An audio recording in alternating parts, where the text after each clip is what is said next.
Hello learners, welcome to my channel. आज के इस वीडियो में हम इंडियन एविडेंस एक्ट को स्टार्ट करेंगे। मेरी पूरी कोशिश रहेगी कि मैं इस लेक्चर सीरीज में सारे सेक्शंस को कवर करूं और बैरेक्ट की लैंग्वेज के थ्रू मैं आपको सिंपलेस्ट एंड इजी फॉर्म में पढ़ा सकूं, जिससे कि आने वाली स्टेट जुडिशरी या अदर लॉ रिलेटेड एग्जाम में आपको हेल्प मिल सके। इससे पहले कि हम इस एक्ट को स्टार्ट करें, कुछ चीज़ें मैं आपको इस एक्ट के बारे में बताना चाहती हूँ। सबसे पहले तो ये एक्ट नंबर 1 ऑफ 1872 है और जो इंडियन एविडेंस एक्ट है उसको ड्राफ्ट किया था जेम्स फिट्स स्टीफन ने। इनको father of Indian evidence act भी कहा जाता है। ये एक प्रोसीजरल लॉ है और ये एक लेक्स फॉरी है, the law of the court in which the proceeding is brought. इसका मतलब होता है लेक्स फॉरी। साथ ही में ये सिविल और क्रिमिनल दोनों पे अप्लाई होता है। ऐसा नहीं है कि ये सिर्फ क्रिमिनल प्रोसीडिंग्स पे ही अप्लाई होता है, ये सिविल पे भी अप्लाई होता है। उसी के साथ में ये इंडियन कॉन्स्टिट्यूशन में कॉन्करेंट लिस्ट की एंट्री नंबर 12 पर मेंशन है और इसके 3 गोल्डन प्रिंसिपल्स हैं। Best evidence must be given, second evidence must be given in matter in issue only, third evidence must be direct, and hearsay evidence is no evidence. So now let's begin with this act. तो किसी भी act को start करने से पहले हमें उस act की स्कीम बहुत अच्छे से पता होनी चाहिए कि एक्चुअली में वो एक्ट है क्या, उसके अंदर कितने सेक्शंस है, कितने चैप्टर्स है, एक्ट नंबर क्या है। ये सारी चीज़ें हमें बहुत अच्छे से पता होनी चाहिए। एक आउटलाइन सबसे पहले हमारे माइंड के अंदर ड्रॉ हो जानी चाहिए कि एक्ट जो है वो एक्चुअली है क्या। तो सबसे पहले अब अपन इसकी स्कीम देखते हैं। तो सबसे पहले जो ये एक्ट नंबर 1 ऑफ 1872 है, इसको जो असेंट मिली थी वो मिली थी 15 मार्च 1872 को। और इसकी इन्फोर्समेंट डेट, मतलब कि इसने काम करना कब से चालू किया था, वो है 1 सितंबर 1872। ये दोनों डेट बहुत इंपॉर्टेंट है और बहुत बार एग्जाम में पूछते हैं। नेक्स्ट जो है वो पार्ट्स, इंडियन एविडेंस एक्ट जो है 3 पार्ट्स में डिवाइड है। कौन कौन से हैं वो 3 पार्ट्स, अभी वो नेक्स्ट वाली स्लाइड में डिस्कस करेंगे। उसके बाद चैप्टर्स, इसमें 11 चैप्टर्स हैं, इसमें 167 सेक्शंस हैं। और तो अपन ने स्कीम के अंदर क्या क्या पढ़ा है। सबसे पहले कि ये एक्ट नंबर 1 ऑफ 1872 है, जो भी पहले वाली स्लाइड में अपन ने देखा था इंट्रोडक्शन वाली में कि एक्ट नंबर 1 ऑफ 1872 है। उसके बाद अपन ने इसकी एसेंट की डेट देखी, इसके इन्फोर्समेंट की डेट देखी, इसमें पार्ट्स कितने, चैप्टर्स कितने और सेक्शंस कितने हैं। Now next is structure of the act. The Indian Evidence Act 1872 has been divided into 3 parts. ये वही वाले पार्ट्स हैं जो कि अभी अपन ने पहले देखे थे कि ये एक्ट जो है 3 पार्ट्स में डिवाइडेड है। तो जो पहला पार्ट है वो बात करता है रेलेवेंसी ऑफ फैक्ट्स की। उसके अंदर 2 चैप्टर आते हैं। पहला चैप्टर प्रिलिमिनरी 1 से 4 तक चलता है। सेकेंड जो है रेलेवेंसी ऑफ फैक्ट्स 5 to 55 तक चलता है। अब जो सेकेंड पार्ट है वो प्रूफ की बात करता है, जो कि चैप्टर 3, 4, 5, 6 तक है। ये वाले सेक्शंस और जो इनकी हेडिंग है ये आप देख लेना। फिर जो थर्ड पार्ट है वो है production and effect of evidence, जिसमें चैप्टर 7, 8, 9, 10, 11 है। इसके सेक्शंस भी आप लोग देख लेना और कौन कौन सी हेडिंग्स हैं ये भी आप देख लेना। तो इस तरीके से जो ये एविडेंस एक्ट है ना, ये 3 पार्ट्स में डिवाइडेड है। तो पहला पार्ट कौन सा है, relevancy of fact. Second part कौन सा है, ऑन प्रूफ की बात करता है। थर्ड जो है production and effect of evidence की बात करता है। फिर आता है इस एक्ट का प्रियम्बल। प्रियम्बल भी बहुत इंपॉर्टेंट होता है, कई बार एग्जाम में इससे रिलेटेड क्वेश्चन आ जाते हैं। तो देख लेते हैं अपन इसको। Whereas it is expedient to consolidate, define and amend the law of evidence, it is hereby enacted as follows. तो इसके प्रियम्बल में 3 चीज़ें हैं। पहला consolidate, second define and third जो है अमेंड। किसको कर रहा है ये, द लॉ ऑफ एविडेंस को। तो आप इसको भी एक बार देख लेना। अब अपन इस एक्ट के सेक्शन 1 को पढ़ते हैं, जो कि short title, extent and commencement की बात करता है। तो इस एक्ट का जो शॉर्ट टाइटल है वो क्या है, दी इंडियन एविडेंस एक्ट 1872। फिर इसका एक्सटेंट देखते हैं। It extends to the whole of India and applies to all judicial proceedings in or before any court including court martial other than court martial convened under the army act, the naval discipline act, the Indian navy discipline act or air force act, but not to affidavits presented to any court or officer nor to proceeding before an arbitrator। तो इसका extend जो है whole of India में है, Jammu and Kashmir को भी include करता है after the Jammu and Kashmir reorganisation act. उसके अलावा कहाँ है ये सारी जुडिशियल प्रोसीडिंग्स पे अप्लाई होता है, इन और बिफोर एनी कोर्ट। उसके अलावा ये कोर्ट मार्शल्स पे भी अप्लाई होता है, पर उन कोर्ट मार्शल्स पे अप्लाई नहीं होता जो कि army act, naval discipline act और इंडियन नेवी डिसिप्लिन एक्ट और द एयरफोर्स एक्ट के अंदर इस्टेब्लिश हुए हैं, उन पे ये अप्लाई नहीं होता। प्लस ये कहाँ अप्लाई नहीं होता है, एफिडेविट्स पे अप्लाई नहीं होता है। एफिडेविट्स पे क्यों अप्लाई नहीं होता है, एफिडेविट्स जो है किसी भी पर्सन की पर्सनल नॉलेज के ऊपर होता है, वो उसके फैक्ट्स उसमें लिखता है, उसका कोई ऑथेंटिकेशन नहीं होता है, इसलिए एफिडेविट्स के ऊपर इंडियन एविडेंस एक्ट अप्लाई नहीं होता है। सेकंड और कहाँ नहीं होता है, आर्बिट्रेशन पे। आर्बिट्रेशन की जितनी भी प्रोसीडिंग्स है वहाँ पे भी इंडियन एविडेंस एक्ट जो है अप्लाई नहीं होता है, क्योंकि आर्बिट्रेशन जो है वो क्या है, क्वाजी जुडिशियल बॉडी है, इसलिए यहाँ पे भी एविडेंस एक्ट अप्लाई नहीं होगा। अब जो है कमेंसमेंट ऑफ एक्ट, ये अपन ने जब स्कीम पढ़ी थी तब भी बात की थी इसके बारे में।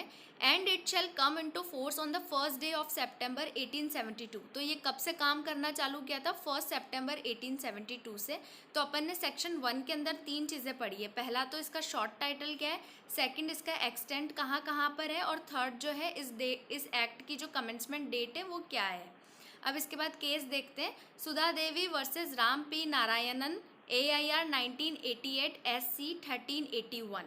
Statements in an affidavit are not evidence under Evidence Act, but statement in an affidavit can be used as evidence under Order 19 of CPC and Section 295 and 296 of CRPC। जो अभी अपन ने बात की थी कि जो एविडेंस एक्ट है ना वो ये एफिडेविट पे अप्लाई नहीं होता, पर जब हम सीपीसी की बात करेंगे जहाँ पे ऑर्डर 19 एक ऑर्डर जो है वो एफिडेविट से रिलेटेड है, वहाँ पे जो है अगर कोई एफिडेविट देता है तो उसको एज ए एविडेंस माना जाता है। Same with the case of CrPC section 295 और 296। अगर इन सेक्शन के अंदर कोई भी पर्सन जो है एफिडेविट के बेसिस पे कोई एविडेंस लेके जा रहा है तो हम उसको एज ए एविडेंस जो है उसको रिकॉर्ड करेंगे। Next is section 2, repeal of enactments, that is repealed by the repealing act 1938, act number 1 of 1938। एक बार इसको भी देख लेना, क्योंकि लास्ट टाइम जो राजस्थान जुडिशियल सर्विस वाला पेपर हुआ था उसमें क्वीन से रिलेटेड आया था कि कौन से एक्ट के थ्रू जो इस सेक्शन को रिपील किया गया। तो अब ऐसे वाले सेक्शंस को अपन ईजी नहीं ले सकते, इनको भी एक बार गो थ्रू कर ही लेना। उसके बाद सेक्शन 3 देखते हैं, इंटरप्रिटेशन क्लॉज। सबसे पहला जो डेफिनेशन है इसके अंदर है वो है कोर्ट। कोर्ट इंक्लूड्स ऑल जजेस and magistrate and all persons except arbitrators legally authorise to take evidence. तो कोर्ट के अंदर क्या क्या आता है, सारे जजेस और सारे मजिस्ट्रेट प्लस वो सारे पर्सन जो कि लीगली ऑथोराइज है एविडेंस लेने के लिए। 3 चीज़ें हैं कोर्ट के अंदर, ऑल जजेस, magistrate and all persons who are legally authorise to take evidence. और क्या है इसका एक्सेप्शन, आर्बिट्रेटर्स जो है उसको जो है कोर्ट नहीं माना गया है, क्योंकि अपन ने पहले भी बात की थी कि आर्बिट्रेशन हो गया, कंज्यूमर फोरम हो गया, ये सब जो है ये क्वाजी जुडिशियल फोरम होते हैं और इनके ऊपर जो है एविडेंस एक्ट अप्लाई नहीं होता है, इसलिए यहाँ पे एक्सेप्ट आर्बिट्रेटर लिखा है। अब इससे रिलेटेड केस लॉ देखते हैं, Fiat India private limited versus doctor Zahid Hussain Jilani, AIR 2003 JNK 71। Arbitrator is not a court, besides it consumer forum and commission are also not a court. तो इस केस में यही डिसाइड हुआ था कि आर्बिट्रेटर जो है कोर्ट नहीं है, और इसके अलावा कंज्यूमर फोरम और कमीशन जो है वो भी कोर्ट नहीं माना जाता है, और रीज़न अपन को पता है कि क्यों नहीं माना जाता। नेक्स्ट डेफिनेशन जो है वो है फैक्ट की। Fact means and includes first anything, state of things or relation of things capable of being perceived by the senses. Second, any mental condition of which any person is conscious. तो fact जो है वो 2 तरीके के होते हैं। पहला तो क्या होता है, एक तो होता है फिजिकल फैक्ट और एक होता है मेंटल फैक्ट। जो फिजिकल फैक्ट जो होते हैं ना वो क्या होते हैं, हम हमारे सेंसेस से उनको परसीव कर सकते हैं, जैसे कि हम उसे सुन सकते हैं, हम उनको टच कर सकते हैं, उनको देख सकते हैं। जैसे अगर हमारी बैरेक्ट के अंदर हम इसका एग्जांपल देखें तो इसमें 3-4 एग्जांपल्स दिए हुए हैं, इलस्ट्रेशंस दिए हुए हैं फैक्ट की डेफिनेशन के अंदर। That there are certain objects arranged in a certain order in a certain place is a fact. उसको हम देख पा रहे हैं कि वो कैसे अरेंज है, हम उनको टच कर सकते हैं, तो ये जो है ये कौन सा फैक्ट है, ये फिजिकल फैक्ट है। दैट अ मैन हर्ड और so something is a fact, वो सुनाई दिया है उसको, तो ये भी फैक्ट है, उसने अपने सेंसेस से उस चीज़ को परसीव किए, तो इसको भी हम फैक्ट मानते हैं। That a man said certain words is a fact. अब जो सेकंड तरह का फैक्ट है वो क्या है, मेंटल फैक्ट है, मतलब कि वो साइकोलॉजिकल फैक्ट है, उसको हम क्या है परसीव नहीं कर सकते हमारे सेंसेस से। जैसे कि अगर मैं आपको एक एग्जांपल के थ्रू समझाऊं, जैसे कि कोई पर्सन जो है, जैसे ए है, उसने क्या किया है, फ्रॉड किया है बी के अगेंस्ट, तो यहाँ पे क्या, अब यहाँ पे फैक्ट क्या माना जाएगा, ए का जो इंटेंशन था ना बी को फ्रॉड करने का, बी के साथ फ्रॉड करने का जो ए का इंटेंशन था ना, the intention to deceive be, जो वो डिसीव वाला इंटेंशन है ना, उसको हम साइकोलॉजिकल फैक्ट मानेंगे, उसको हम मेंटल फैक्ट मानेंगे, जो कि सेकंड के अंदर फॉल करता है, any mental condition of which any person is conscious, तो उसको भी हम क्या मानते हैं, फैक्ट मानते हैं। तो फैक्ट अपन को पता चल गया दो तरीके के होते हैं। पहला कौन सा होता है, फिजिकल फैक्ट होता है जो कि हम हमारे सेंसेस के थ्रू फील कर सकते हैं, और सेकंड जो है वो क्या होता है, मेंटल फैक्ट होता है, जिसको हम साइकोलॉजिकल फैक्ट करते हैं। तो बेसिकली कौन कौन से फैक्ट होते हैं, फिजिकल और साइकोलॉजिकल फैक्ट। नेक्स्ट जो है वो रेलेवेंट की बात करता है। Relevant means one fact is said to be relevant to another when the one is connected with other in any of the ways referred to in the provisions of this act relating to the relevancy of fact. Relevancy of fact जो अभी अपन पढ़ेंगे 5 to 55, इनके अंदर कोई भी fact जो है एक दूसरे से रिलेवेंट है तो हम उसको क्या मानेंगे, रेलेवेंट ही मानेंगे। Next definition is facts in issue, जिसको हम हिंदी में कहते हैं विवाद के बिंदु। The expression facts in issue means and includes any fact from which either by itself or in connection with other facts the existence, non existence, nature or extent of any right, liability or disability asserted or denied in any suit or proceeding necessarily follows। तो fact in issue क्या होता है, ऐसा कोई भी fact या तो वो अकेला या किसी और फैक्ट्स के साथ मिलके किसी की राइट, लाइबिलिटी और डिसेबिलिटी को, मतलब कि उनकी एग्जिस्टेंस और नॉन एग्जिस्टेंस को या तो असर्ट करता है या फिर डिनाई करता है किसी भी सूट और प्रोसीडिंग्स के अंदर। अब यहाँ पे दो चीज़ें आती है, एक तो आती है फैक्टम प्रोबेंशिया और एक फैक्टम प्रोबेंडा। जो रेलेवेंट वाली डेफिनेशन अभी अपन ने पढ़ी थी उसको हम बोलते हैं फैक्टम प्रोबेंशिया, मतलब कि वो ऐसे फैक्ट्स हैं जो कि एज ए एविडेंस हम उनको प्रोड्यूस करते हैं, उनको हमें प्रूव करने की ज़रूरत नहीं है। जबकि जो फैक्ट इन इशू है उसको हम बोलते हैं फैक्टम प्रोबेंडा, जिसको कि हमें कोर्ट के अंदर जो है प्रूव करने की ज़रूरत होती है। ये ऐसे मटीरियल फैक्ट्स होते हैं जिसको हमें प्रूव करना होता है कोर्ट के अंदर। तो रिलेवेंट को हम क्या कहते हैं, फैक्टम प्रोबेंशिया, और फैक्ट इन इशू को हम कहते हैं फैक्टम प्रोबेंडा। फैक्टम प्रोबेंडा जो होता है उसे हमें प्रूव करना होता है, और फैक्टम प्रोबेंशिया जो है फैक्टम प्रोबेंडा जो है उसे हमें प्रूव करना है, और फैक्टम प्रोबेंशिया जो है उसे हमें प्रूव करने की ज़रूरत नहीं है। अब इसका एक्सप्लेनेशन देखते हैं। Whenever under the provisions of the law for the time being in force relating to civil procedure any court records an issue of fact, the fact to be asserted or denied in the answer to such issue is a fact in issue. अब ये civil procedure के बारे में बोल रहा है कि जब कोर्ट जो है कुछ भी ऐसा फैक्ट रिकॉर्ड करता है, और उसके जब वो रिकॉर्ड करता है और उसके अगेंस्ट वो जवाब मांगता है, या तो उस फैक्ट के लिए सामने वाला पर्सन हाँ बोलता है या ना बोलता है, तो वो जो भी आंसर देगा ना उसको हम क्या मान लेंगे, फैक्ट इन इशू मान लेंगे। फैक्ट इन इशू से रिलेटेड इलस्ट्रेशन देखते हैं। मैं यहाँ पे डालना भूल गई, आप डायरेक्ट से पढ़िए, मैं भी इसको ओरली बोलती हूँ। A is accused of the murder of B at his trial the following facts may be in issue. तो ए जो है वो क्या है, उस पर आरोप लगाए कि उसने बी की हत्या की है। तो अगर ए की ट्रायल होगी तो क्या क्या फैक्ट्स इन इशू बनेंगे। पहला, that A cause B's death, कि ए ने बी की हत्या की है। That A intended to cause B's death, कि ए का ऐसा आशय था कि वो बी की मृत्यु कारित करता है। That A had receive grave and sudden provocation from B, या फिर ए जो है उसको क्या है कि ग्रेव एंड सडन प्रोवोकेशन मिला बी की तरफ से, इसलिए उसने बी का मर्डर कर दिया। That at the time of doing the act which caused B's death was by reason of unsoundness of mind incapable of knowing its nature, या फिर ए जो है जब उसने बी की डेथ कॉज की तब वो अनसाउंड माइंड का था और उसे नहीं पता था कि उसका जो एक्ट है उसका नेचर ऐसा है। तो ये सारी चीज़ें जो है वो क्या बनेगी, फैक्ट इन इशू बनेगी। नेक्स्ट डेफिनेशन देखते हैं डॉक्यूमेंट की। Document means any matter expressed or described upon any substance by means of letters, figures or marks, or by more than one of those means intended to be used or which may be used for the purpose of recording that matter. तो document क्या होता है, ऐसा कोई सा भी matter जो कि क्या है, एक्सप्रेस्ड है और डिस्क्राइब्ड है। कहाँ पे है वो, किसी भी सब्सटेंस में। और ये एक्सप्रेस और डिस्क्राइब किस किस फॉर्म में है, या तो वो लेटर के फॉर्म में हो सकता है, या कोई फिगर्स हो सकते हैं, या कोई मार्क हो सकता है, या फिर by more than one of those means. जो मीन्स की अभी अपन ने बात की ना, लेटर, फिगर और मार्क्स, या फिर इनसे एक या एक से ज़्यादा मीन्स के थ्रू हो सकता है, intended to be use or which may be use for the purpose of recording that matter. और ऐसा इंटेंशन क्या था कि जो भी हम ये लेटर फिगर मार्क हम किसी सब्सटेंस के ऊपर लिख रहे हैं, उसका इंटेंशन क्या है कि ये जो है किसी भी मैटर को रिकॉर्ड करने के काम में आए, तो उसको हम क्या बोलेंगे, डॉक्यूमेंट बोलेंगे उसको हम। इसके इलस्ट्रेशन देखते हैं। A writing is a document, a map or plan is a document, an inscription on a metal plate or stone is a document. ये आप डायरेक्ट से देख लेना। A caricature is a document, ये जो कैरिकेचर इज अ डॉक्यूमेंट है ना, ये बहुत इंपॉर्टेंट है और ये बहुत बार एग्जाम में पूछते हैं। इसमें बहुत बार कन्फ्यूजन हो जाता है और हम इसको डॉक्यूमेंट नहीं मानते हैं, तो ये आप एक बार देख लेना। और ये वाला भी देख लेना, an inscription on a metal plate or stone is also a document. अब इसकी नेक्स्ट डेफिनेशन देखते हैं, एविडेंस। बहुत इंपॉर्टेंट डेफिनेशन है ये।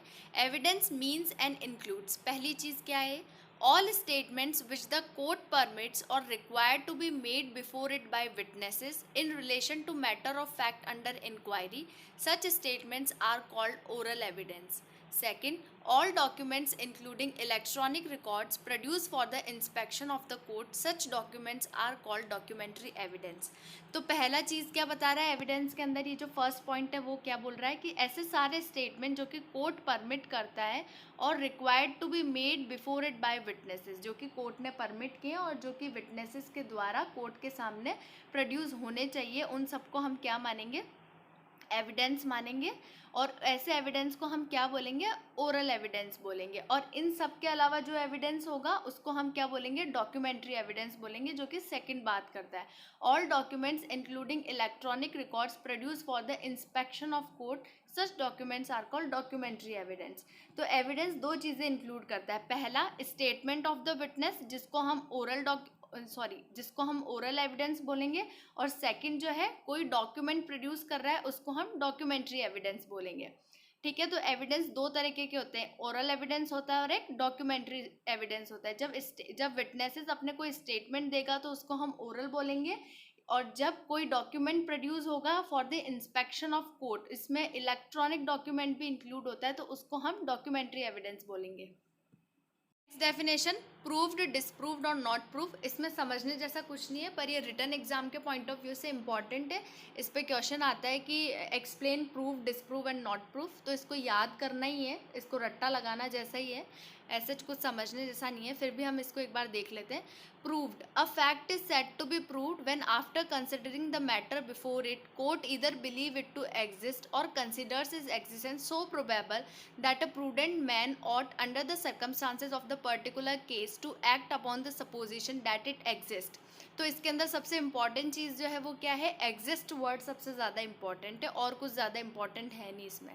सेकंड देखते हैं, disproved, a fact is said to be disproved when after considering the matter before it court either believe that it does not exist or considers its non-existence so probable that a prudent man ought under the circumstances of the particular case to act upon the supposition that it does not exist। पहले वाले में court believe करता है exist है, और second वाले में court believe करता है इट डज नॉट एग्जिस्ट। तो फर्स्ट में एग्जिस्ट इंपॉर्टेंट है, सेकंड में डज नॉट एग्जिस्ट इंपॉर्टेंट है। नॉट प्रूव्ड क्या होता है, ये इंपॉर्टेंट है। A fact is said not to be proved when it is neither proved not disproved. अब नेक्स्ट सेक्शन 4, ये बहुत इंपॉर्टेंट सेक्शन है जो कि बात करता है मे प्रिज्यूम, शैल प्रिज्यूम और कॉन्क्लूसिव प्रूफ की। तो सबसे पहले हम मे प्रिज्यूम को देखते हैं। Whenever it is provided by this act that the court may presume a fact, it may either regard such fact as proved unless and until it is disproved or may call for proof of it. तो सबसे पहले जो मे presume है हम उसको बोलते हैं presumption of fact. अभी हम आगे देखेंगे कि कौन कौन से सेक्शंस जो है वो प्रिजम्पशन ऑफ फैक्ट की बात करते हैं। सबसे पहले अब वापस इसकी डेफिनेशन पे आते हैं। जो फर्स्ट लाइन में लिखा है ना, when ever it is provided by this act, ये प्रोवाइडेड बाय दिस एक्ट जो है ना ये इंपॉर्टेंट है, ये प्रोवाइडेड वर्ड इंपॉर्टेंट है। तो ये कह रहा है कि when ever it is provided by this act, तभी कोर्ट जो है वो क्या करेगा, मे प्रिज्यूम करेगा किसी भी फैक्ट को, और वो क्या मानेगा, वो मे प्रिज्यूम ही मानेगा until and unless it is disproved.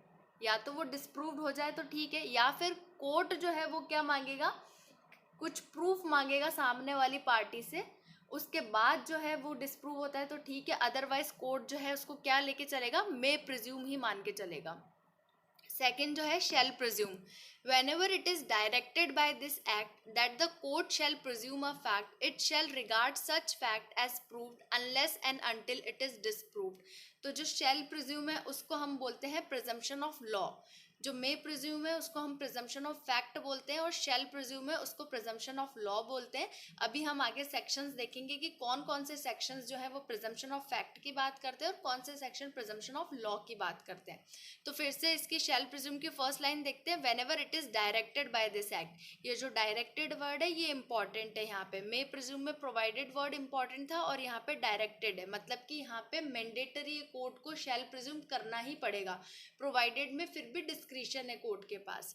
तो that the court shall presume a fact it shall regard such fact as prove unless and until it is disproved. तो कोर्ट जो है इसको शैल प्रिज्यूम ही मानेगा अनलेस एंड अनटिल वो disprove हो जाता है तो ठीक है, अदरवाइज वो शैल प्रिज्यूम ही मान के चलेगा, मतलब कि ये भी रिबर्टेबल ही है।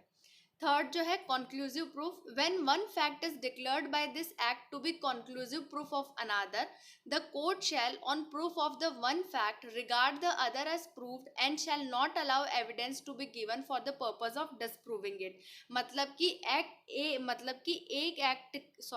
एक फैक्ट के प्रूव होने से अगर दूसरा वाला फैक्ट जो है अपने आप प्रूव हो जाता है तो कोर्ट जो है उसको कंक्लूसिव प्रूफ मांगेगा और फर्दर एविडेंस को अलाउ नहीं करेगा और उसको प्रूव ही मानेगा।